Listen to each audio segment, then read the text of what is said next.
Welcome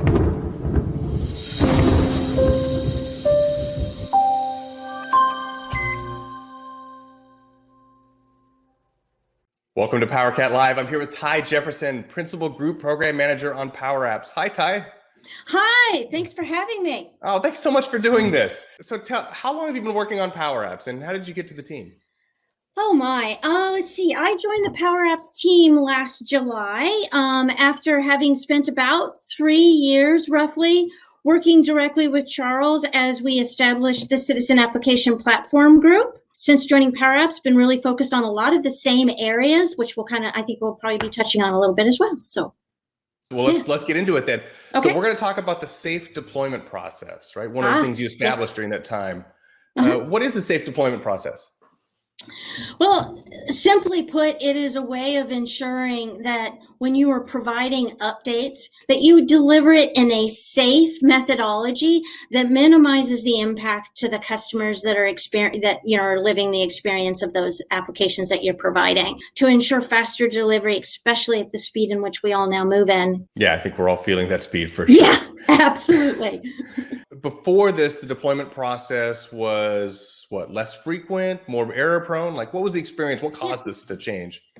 The days of delivering something that is an on-prem solution where you have months and months to actually work on something, get it to a state where you felt good about the code quality, run a full set of test passes, and then, bake it to a CD and ship it and wait for the customer's impact. And as we made the transition into saying, guess what? Now it's a service. So now we're going to deploy and we're going to actually deploy to you, but then how do we rethink the concepts of like a preview or a beta program in that same construct, while at the same time ensuring that we safeguard our customers' data and their businesses on running on top of our applications, right? There was a lot of time spent on how do we think about applying code complete to test to GA sign off, but at a scale that allows for quick repetition and baking into the culture that,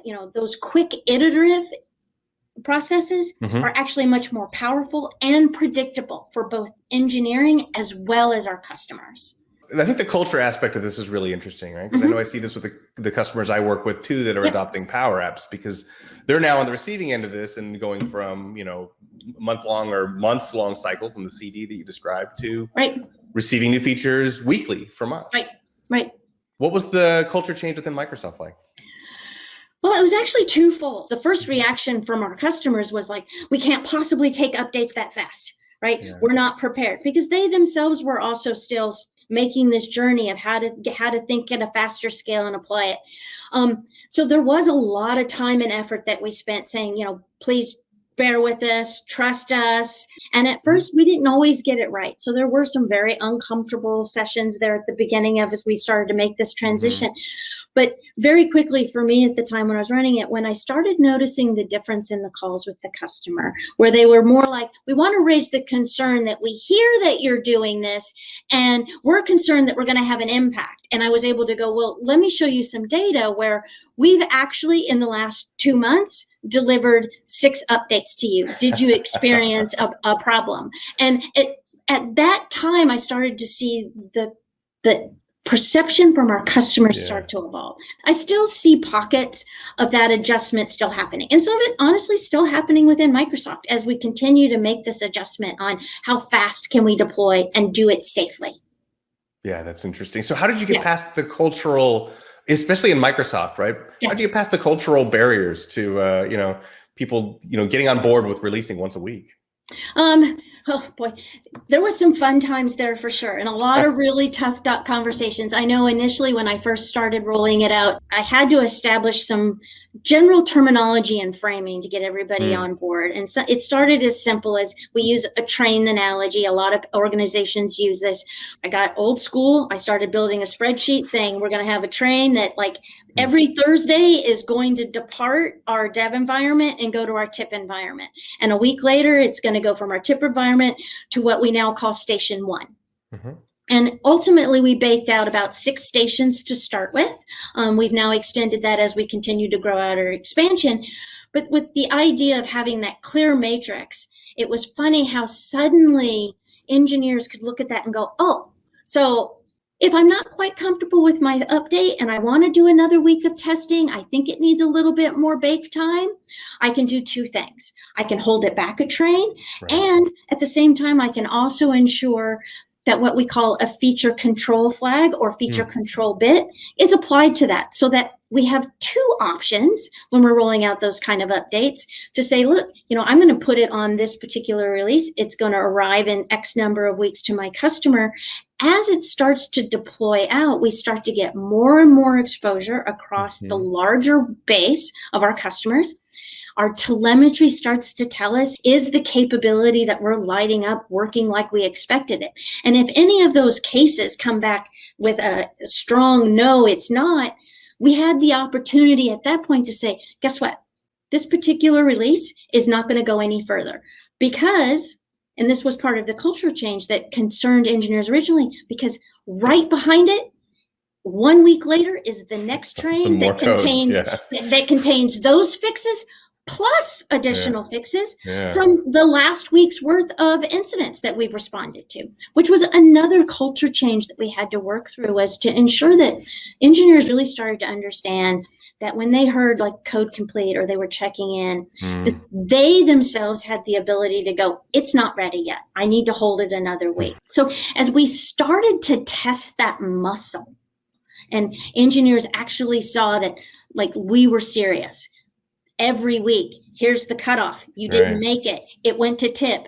We had about 2.5 months where we did cancel more trains than we managed to proceed forward. But very quickly, because the muscle started to get there, that they were like, oh, it's Thursday. This is the cut. I need to be here. Now I know that next Thursday, it's going to go from tip to here. I have a week to do both my automated and my manual tests and to screen. Nope, don't want it to go on to station 1. Same thing, station 2. We started to build that rigor. I think something that's important for people to understand too, when you're talking about stations, you're not talking about like dev, test, and prod. No. You're talking about production environments, but many of them, right? Yes. Can you explain that? Yeah, absolutely. And it's a good call out, because I think there's a lot of focus today, especially in our organization, around this concept called ALM, and that's like your application lifecycle management.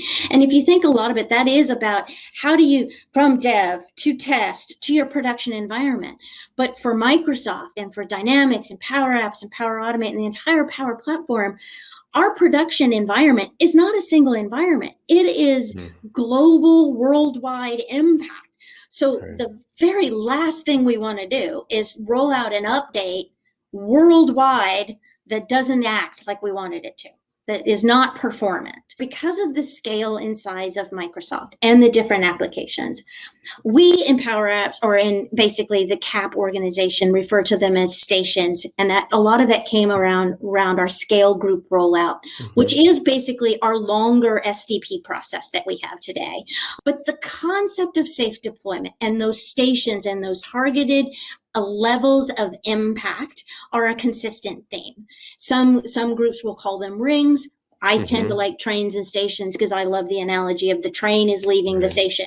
We may not have it arrive at all touch points, but it will leave the station, right? Like building that rigor. As we continue to grow more and more, we are finding where we have to be more intentional about aligning our SDP processes across all of the applications that we provide, especially as we start to think about like Teams and Office, and how we make sure that we are lockstep with their safe deployment processes as well as ours, so that at any point, depending on what we need to be doing, we can get into the right portion or stage of the SDP process. Yeah, that's an interesting point, because without a process like this, all the tight integrations that are happening between the Azure capabilities and Teams and all that, they really wouldn't be possible. It's just too complex. Right. Yeah, this trains and SDP process is something that I have been fortunate enough to have had the opportunity to roll out in several teams and organizations. And I think the thing that I would tell everybody is there is not just one correct way to do it. It is about making sure that the principles of low impact, small payloads on frequent updates are really the things that start to build and change the culture and the perception of our customers.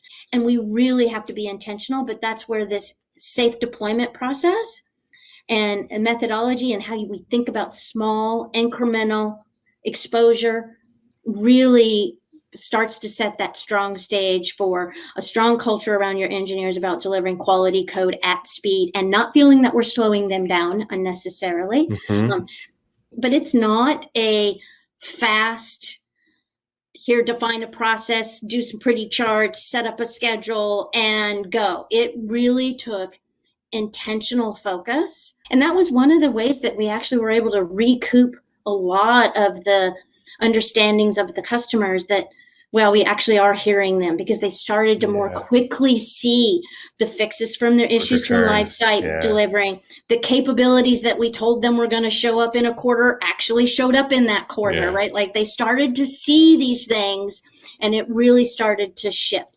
In fact, now the conversation that we were more often finding out too is like, I see the update, but where's the list of all the things that are in it? Right? They want the details. Right? It's changed the conversation. Well, Ti, thank you so much for taking the time to explain You're this. very I welcome. think there's so much for our customers to learn too as they deploy their own apps and understand that the culture change takes time and just how challenging it is, and that there's going to be some misses up front, but they can get there and get the same sort of results for their own customer. Thank you. You're very welcome.